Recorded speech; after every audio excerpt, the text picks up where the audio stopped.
Ooh, I heard you're looking for the top 3 new decks of the week. We got a space set that just hit the streets, ladies and gentlemen. Rotation just happened, so we got a shiny new standard format now, right? Well, hold on. Here's the bad news first, I guess. Go ahead and rip this Band-Aid off, because if you took a snapshot of what standard looked like, I don't know, like 2 weeks ago, something like that, right after the bans, and then you took a snapshot of today, like 5 minutes ago on MTGO, they would look eerily similar. Honestly, it's a little bit shameful. Dimir decks, Vivi Soul Cauldron decks, the occasional mono red or like Tifa landfall pile. And that's mostly what we see. Dimir has dominated the first 48 hours of this format, which isn't a long way to get into a format before you start doing analysis. But with the way the set release schedule is nowadays, man, I figure you got to jump in there as quickly as possible and kind of see what people are doing. Now, sometimes competitive Magic players are not known for being the most creative people in the world, or at least, let me try to, steel man them a little bit. I don't mean to straw man them so much, make them seem awful. I think what's actually going on here is they want to win on MTGO, so they're going to use a proven strategy that didn't lose too many cards, like Dimir, for instance, which has just been rocking and rolling, coasting for the first couple of days of the format. But as usual, there are always some innovative fellows and fellowesses out there, lasses and laddies, who are trying to do some brand new stuff, which is good because it's a brand new format, rotation happened, we got a new set. Please, somebody do some new things. So that's what we're going over today as usual. 3 new decks from this fresh format that kind of caught my eye looking through early results. But I'm hoping by this time next week, we'll have even more new decks and people will have experimented, cooked a little bit in this format and maybe not be so, I'm just gonna do what I know is good. It's a little. Come on. Can you got spine? Anyway, that's my tiny rant about that this week. I feel like people should be attempting to innovate more, but we did see some people doing that. Like our first deck this week from DB Dickman, which I believe is actually Steven Dickman, member of Team Swish and SCG Invitational Top 8 player. So, got a little bit of a pedigree there. Dickman does. And what did they put together for this thing? First thing, woke up this morning, got myself a Azorius Blink deck, apparently, is what they went out and got. This is actually really neat and plays some brand new cards, a few brand new cards from Edge of Eternities. So let's get in here, man. What are we doing? We are playing proven cards like Biza, the Bounding Spring, and Get Lost. And that's pretty much where, it ends. Like, I believe there's also 2 Elspeth Stormslayers in this deck. Yeah, if I'm not mistaken. There they are, right there. And it makes plenty of sense. Play this little lady, even though we're not really doing a whole lot of other stuff with tokens, apart from just Biza, I guess. But that's where, the similarities between the average, like, mono-white or blue-white mid-range deck sort of end. Like I said, we got a bunch of new stuff in here. The most interesting of which is probably Anti-Causal Vestige, man. In case you hadn't seen this or you don't remember it, it's the 6-mana 7/5 you can warp in for 4. When it leaves the battlefield, draw a card. Then you may put a permanent card mana value less than or equal to the number of lands you control from your hand onto the battlefield tapped. So that means that if you're warping it in for 4, you have 4 lands in this deck. So you can just play this on 4, warping it in, and then play your Biza when it leaves the battlefield or something. Yeah, when it leaves, draw a card, then put a permanent. I was making sure the timing worked. Yes. In fact, it does. But you can drop Biza or anything else, and there's actually a really neat play where you can, like, Anti-Causal Vestige and then drop, say, a Charming Prince, and then blink a Biza or blink anything, really, a Quantum Riddler, because it enters and draws a card, sometimes draws 2. And so let's get to this card, because eventually you might also be able to just drop a Quantum Riddler off of an Anti-Causal Vestige. But even if you're not doing that, Riddler's just a really, really good card. It's so good, man. Just 2 mana to draw a card can be a decent curve filler, or, even on like turn 5 or 6, like you warp this in for 2 and then also play like a Charming Prince and you can keep your Riddler, which is really, really cute. You can also on like 6 mana play Anti-Causal Vestige and get the warp cost and then play Charming Prince and blink the Anti-Causal Vestige. So what that means is that you'll be able to draw the card, because it's not like a dies trigger or anything. It's just a leaves the battlefield trigger on Vestige. So if you blink it with, say, a Charming Prince or any number of these other things, then like when it leaves the battlefield on the blink, you get to drop something, draw a card, then drop something, which is really, really strong. And depending on where you are in the game and how many lands you have, it just gets stronger and stronger. So really cool when you can get like, you know, a billion mana value off of this. It's like you drop it turn 4 and you also play Twining Twins. It's cute, you know. You can drop it turn 4 and then play the adventure half of Twining Twins for free a lot of the time, and just blink it and then drop something else from your hand and draw the card, and just like really, really cute in a blink deck. Vestige is, but so is Quantum Riddler. Again, man, like this is a really, really good, like, not just card draw outlet, but card draw engine. You know, it doesn't just draw the one card every now and again. Like, if you get down to no cards in your hand, it draws basically an extra card every turn. And then if you would draw another card that turn off Biza or something, then you can draw another card. Like, it's just kind of crazy. So long as you can empty your hand, right? So really, really nice. And also like the inclusion of Charming Prince here. Not only does it blink stuff, but I like the scry, I like the gain life. I've always liked Charming Prince. Anytime it finds a home, pretty happy about that, you know. But Fortune Loyal Steed is also in here to blink stuff. You know, this can scry too, so sometimes we blink it, but you know, we can also blink stuff that saddles it, which is cute. Like Anti-Causal Vestige can come in and blink the and saddle the Fortune, and then Fortune can blink it. It'll stick when it comes back into play. Is that 7/5? So again, like really, really cute tricks with the blinking in this deck. I've also really liked, always really liked Twins. Is that too old of a reference? Does anybody remember that commercial? I guess it was also like a thing in Scary Movie, if I'm not mistaken, if I recall correctly. But anyway, yeah, Twining Twins. I've always loved this card. It's like a cheap Sarah Angel with Ward 1. That's gross. But I also really like that it's just stapled to, you know, blink effect that you can also target your opponent's creatures with in case you need the tempo or something. So really cool setup here, man. But also obviously splash portals in the deck too. You know, like we can't just have like 12 blink effects or whatever it is. We gotta have 16. Splash portal's really neat. Again, with like Anti-Causal Vestige, because we have this 5 mana play where, you know, we can play Vestige on turn 5 with 5 mana, really.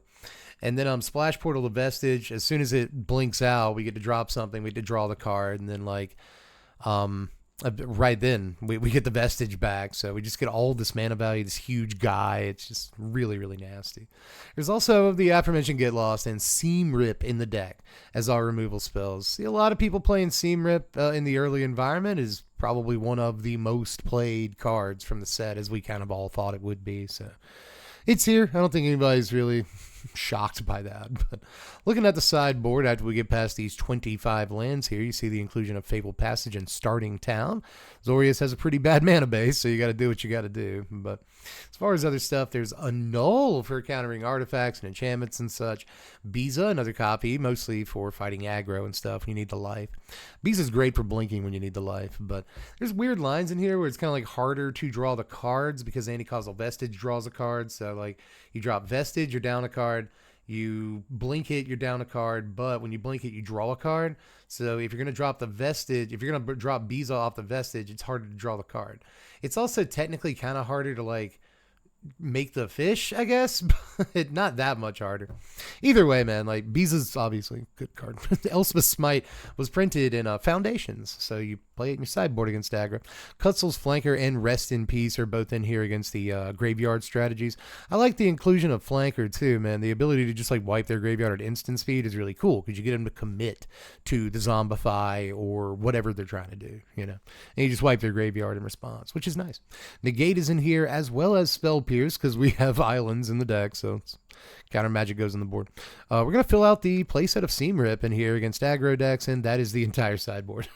You'll see this in the early running, and it's not like this is that much different from the average sideboard a couple of weeks ago either, but you'll especially see boards like this, not in just this video, but in the early going of a format. It's like, here's some stuff for aggro, here's stuff for the one-shot reanimator decks, like, done and dusted, you know, because we don't really know what we're fighting against in the format in the first couple of days. So let's just kind of take it easy, take it traditional. Like, this is my aggro suite, this is my reanimator suite.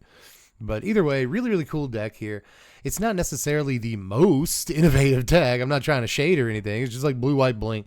But some of the things that they're doing are really cool. So props to Dickman here for their inclusion, especially of Anticausal Vestige. But Quantum Riddler, too, getting some love in the early days. I think that confirms a lot of people's suspicions that Riddler is a pretty sick little card. But that said, I will move on to deck number 2, which is cool. I think a lot of people will be excited about this. You see here, Mono Red Dragons by Bertram, who may be Timo Bertram, who has participated in a couple of European championships, but mostly an open grinder. But if you look at their recent work on MTGO, they have come in top 16 very consistently over the last 6 months in standard challenges. So really good MTGO grinder here in Bertram. And they went with not just Mono Red. No, we're not going to do that. We're not. We're going to play, ladies and gentlemen, Mono Red Dragons. Now, there's only like 8 dragons. Technically 12 dragons in this deck, but... and we can even play all of them. You know, a lot of decks don't have the ability to play the Twin Maw Stormbrood in their deck, but like we actually kind of do. But our big dragons here are both Magmatic Hellkite from Tarkir Dragonstorm, the one that like stuns a land. Really, it destroys a non-basic, and then they go get a basic, and it's stunned for a turn. But that's interesting because there are a lot of decks in this format, looking through early results, that just don't have basics. They have like 2 basics in their deck. So if they've already drawn one or both of them, they're just like kind of screwed on this. I like that. Just Hellkite's a good card, and it's especially decent when you have Sarkhan in the deck. Sarkhan will, it's very, very easy to get the treasure token off of this. Again, we have 12 dragons in the deck. So it's easy to get the treasure token off of this. And the treasure token can not only ramp into a Hellkite on turn 3, but it can also maybe eventually cast the Twin Maw Stormbrood. I like that. We have Magda for the same reason we commit crimes. We get tapped treasure tokens. So not only if we have enough treasures will that convert into 4/4 Scorpion Dragons with flying innate. That's not bad, but it'll ramp us into these other guys too. Maybe get us an early Twin Maw. Or we can, cast a Nova Hellkite early. This is a brand new card that the deck is playing. There's not a whole lot of brand new stuff in this deck, but it's just cool to see a Dragons deck do the thing in standard. And Hellkite is probably a big part of that because, we can also reveal this to Sarkhan and get the treasure off Sarkhan.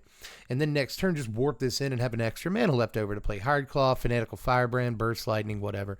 And that's actually a pretty decent play, But this can come down and kill a surprising number of creatures in the format, especially against some of the better decks in standard, right? It doesn't look like much to deal 1 damage, but Dimir being the best deck right now, this kills Deep Cavern Bats, Flood Pit Drowners, Spyglass Sirens. Like, this will have a lot of targets against that deck specifically, but against a lot of other decks too. The other mono red decks, this has targets and whatnot. So pretty good little call right here. And can kill like Lana War Elves and stuff against the Tifa decks and a number of other things. So again, like that 1 damage doesn't look like much, but it's actually pretty good. And it's particularly good against DCBs, Deep Cavern Bats, because they kind of have to take it. If they see it on turn 2 when they play their DCB, they have to take this. But you have other removal in the deck. Fanatical Firebrand can blow away the Deep Cavern Bat, so there's a lot of cool stuff to do in this deck. I like the way this mono red deck is lined up. Like, you look at Firebrand and you're like, well, why are you playing this? And it turns out that it's just the Dimir beater, so we play these, and it might be one of the better 1-drops you can play. It has haste, it gets attacking on turn 1. I like that. Hired Claw is just a solid 1-drop. Why not play this? Screaming Nemesis, just a solid 3-drop. I like how some of the slots in the deck are filled out by just like, well, this is proven and solid. You know what I mean? But we are trying weird new stuff. Sarkhan, Nova Hellkite, Magmatic Hellkite, Magda the Horde Master. Like these cards that we either haven't had for that long. Like on some level, it still feels like Tarkir Dragonstorm cards are like new. Even though like Final Fantasy came out and now Edge of Eternities is out. Like, on the normal release schedule, we would like just now be getting over Tarkir Dragonstorm, but still, it feels like a lot of these cards are new, even if they're not brand new. And I like that about this deck. I like that it gets to play Twin Maw Stormbrood and actually play Twin Maw Stormbrood. That's nice. We play 4 Volatile Fault in the deck because there's just way too many non-basics going around. It makes too much sense. The sideboard, again, pretty traditional here. We've got Ghost Vacuums, a full 4-of against the Reanimator stuff, Pyroclasm against the aggro piles, Suplex and a Braid are a 4-of, kind of split between the 2 cards, and then Count on Luck is a 4-of for like a card draw engine, and we want to go like into these more mid-range matchups. Again, 4 Count on Luck is probably You'll probably see this decrease to 2 as the season goes on, and the deck knows sort of more what to target in its sideboard, right? But in the early running, 4 count on luck makes perfect sense. Altogether, you know, I don't want to use the word like simple. It's a simple deck. It is, right? But I don't want it to sound like I'm shading. I'm not at all, man. I kind of like the simplicity, the 4 ofs in the deck, you know, and some of the cool things that the deck is doing that, like, you may not really spot at first glance, you know, like Fanatical Firebrand, again, doesn't look like much, but it helps with, you know, committing a crime for Magda, so that's nice. Hired Claw commits a crime for Magda on turn 2, so you get the treasure and you can ramp into Hellkite on turn 3, even if you didn't get your Sarkin right. So, like, again, really, really cool stuff in here. If you get a treasure token for turn 3, like if you get your treasure on turn 2, you can warp in Hellkite on turn 3 and then save the treasure for turn 4 and just play the Hellkite out of exile because you have your 5 mana. So, again, some lines in here you might not see at first, but there's really good lines, you know. So, altogether, we can get aggressive with the Firebrands, the Hired Claws, the Screaming Nemesis and stuff. We have some haste creatures. We have at least a couple of haste creatures, plus the Hellkite. And there's good lines, man. I'm telling you, some good old lines in this deck that are just kind of like, you know, smash lines. I feel like the mono red decks with Monstrous Rage almost played like combo decks in a way. Like, you have to draw these 2 cards and you just win the game because, you know, you have a double strike trample and +3/+2 or plus whatever it was, you know. And that this double strike and trample plus a bonus like that for so little mana, like, you have to put all these cards together and it just feels combo-y. But this is much more like sort of traditional, you know what I mean? Like, we're just playing big men.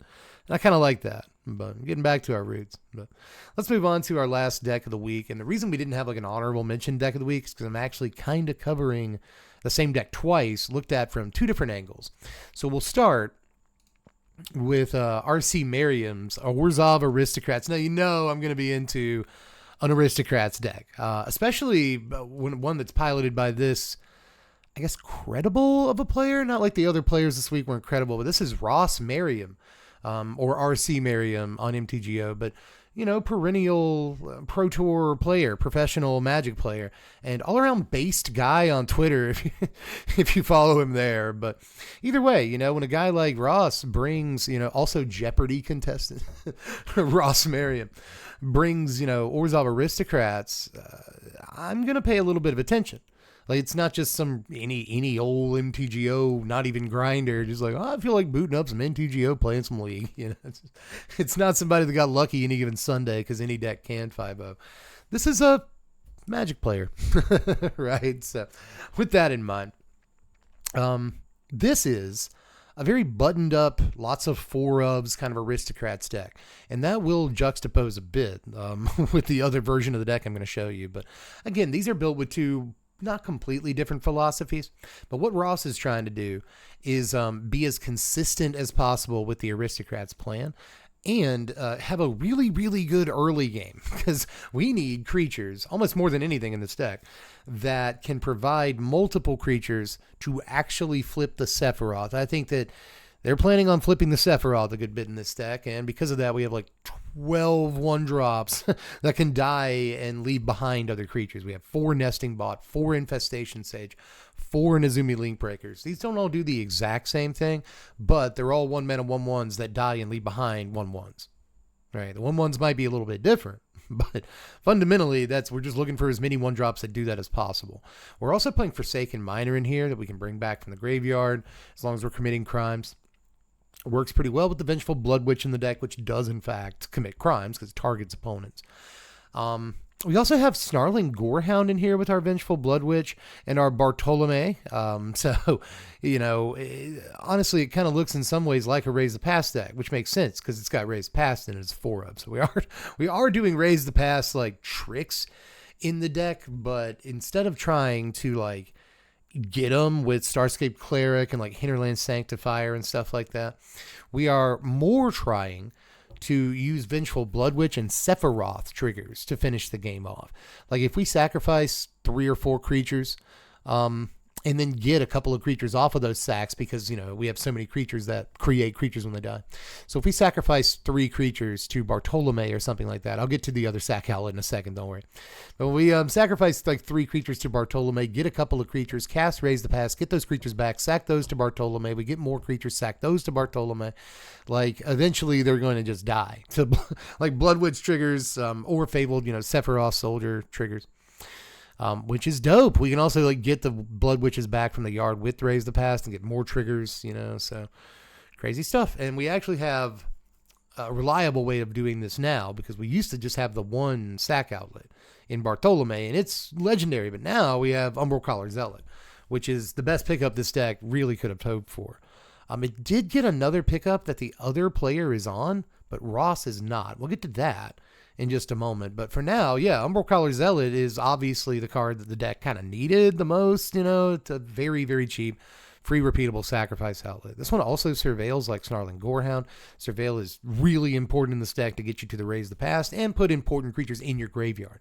You know, this is one of the few decks where if you see a creature on top, you probably want to kick it into your yard, Chief. Most of the time. You're just going to reanimate it anyway, unless it's specifically a Sephiroth. So cool stuff here, man. It looks nice to have a format that is possibly amenable to these, you know, attrition decks. These decks that set up and have multiple ways of staying set up and being, you know, as sticky as possible with its dudes. And actually building to a mid to late game, like Aristocrats turn, you know, like a traditional Aristocrats turn. Something we haven't really seen in a while. As far as the lands go, Ross is playing 21 of them, the lowest land count of the video. The other deck's playing 22, but that is a really, really low land count. We got the Gala Shrines, of course. We got Concealed Courtyards, Bleachbone Verges, Starting Towns. So we're making mana in this mother. But as far as the sideboard goes, really interesting call here with the Agatha's Soul Cauldron. Now we can give any creature Bartolome's ability or Umbral Collar Zealot's ability, and that's neat. Dark Confidant is in the deck to draw more cards. Deep Cavern Bad against decks where you got to get rid of cards that would otherwise murder us. Duskro's Reliquary, the perfect removal spell for the deck. If we need some removal, we'll throw that in game 2. Same thing with Shoot the Sheriff, just an all-around decent removal spell. And then Felidar Cub can sack itself to destroy an enchantment. A really interesting include here, but there are plenty of enchantments that you want to blow up, and Cub's probably the best way of doing it, except for maybe Cathar Commando, but, you know, still, Cub's good.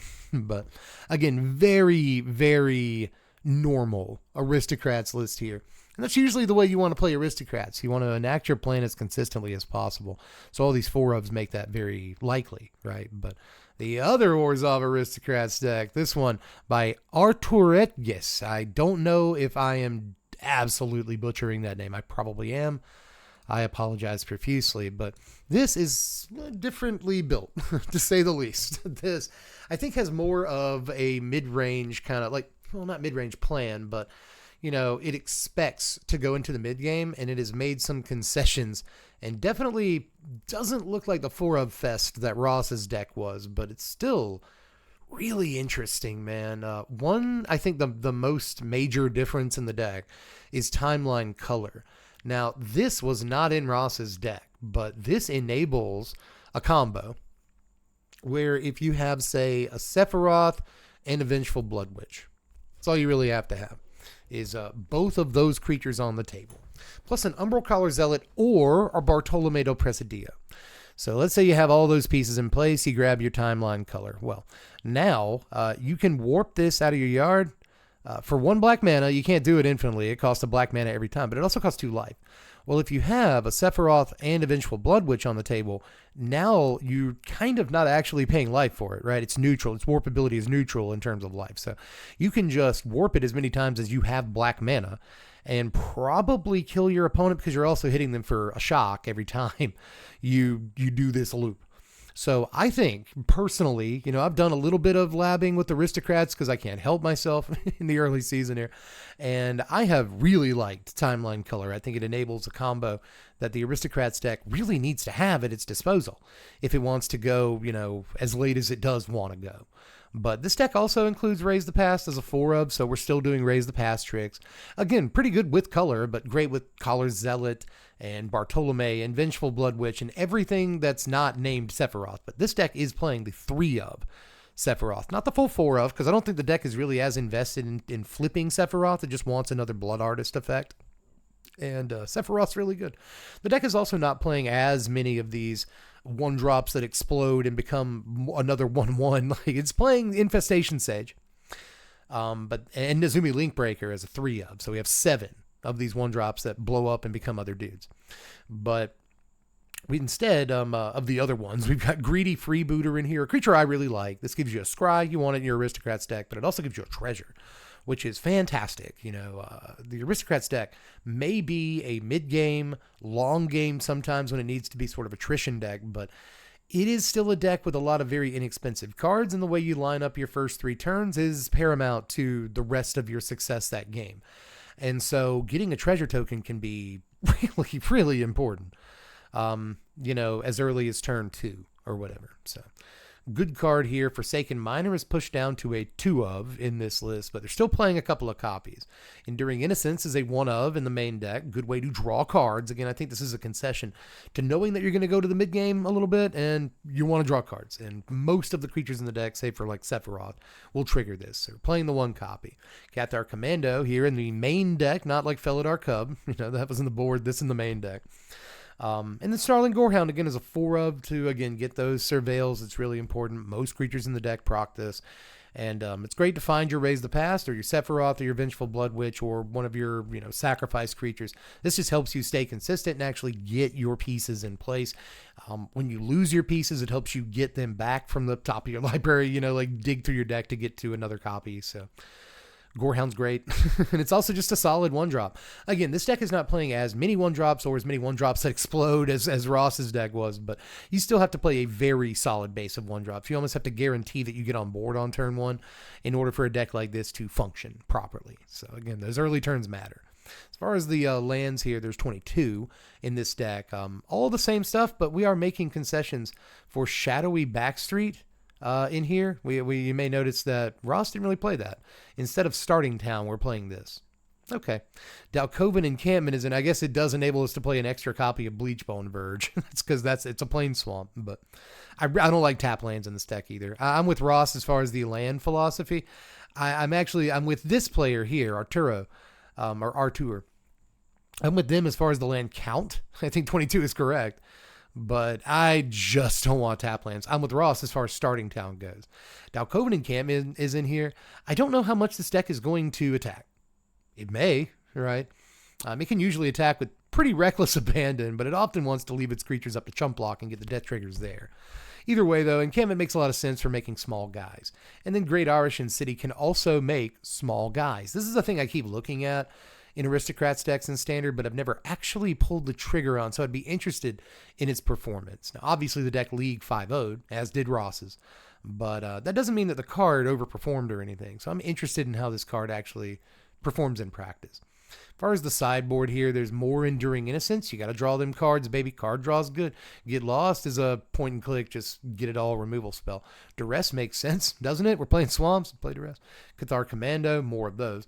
Goes Vacuum for the graveyard decks. Seam Rip, again, a lot of decks playing this for obvious reasons. And then Sothera the Super Void is a 2 of an here. This is a shot. This is a called shot. I'm not sure how often you actually play this, but maybe against decks with a lot of removal. That also have a lot of creatures, i.e. Dimir. Dimir has good removal. Dimir has lots of good creatures, though, too. So I think this might be cute against them, but there's also mono red decks that play, like, not just Burst Lightning, but multiple shock effects and Twin Moth Stormbrood and stuff.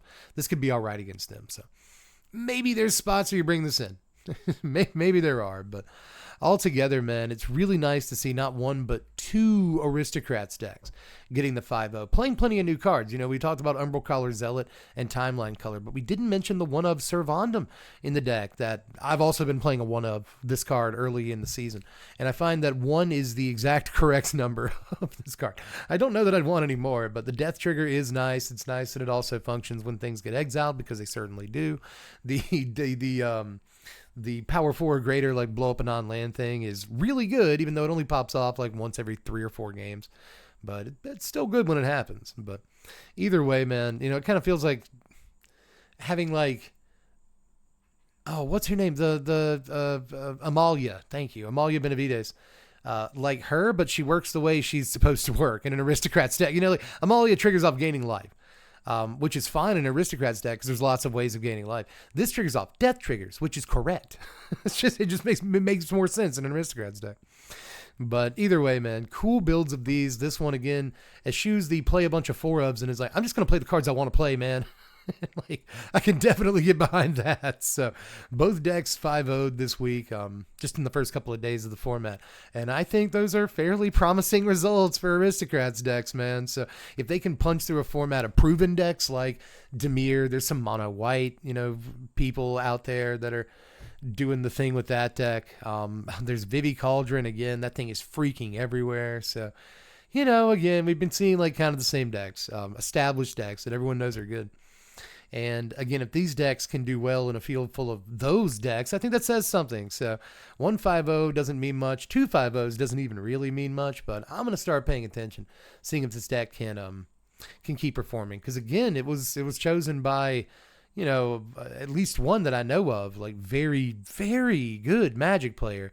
And that's got to mean something too. So altogether, like good stuff this week. I'm sorry I took so long and just glanced over. It's a half-hour video. I didn't mean for that to happen. But anyway, y'all, let me know any cool stuff you've seen out there in the wild, especially in MTGO League and challenge results.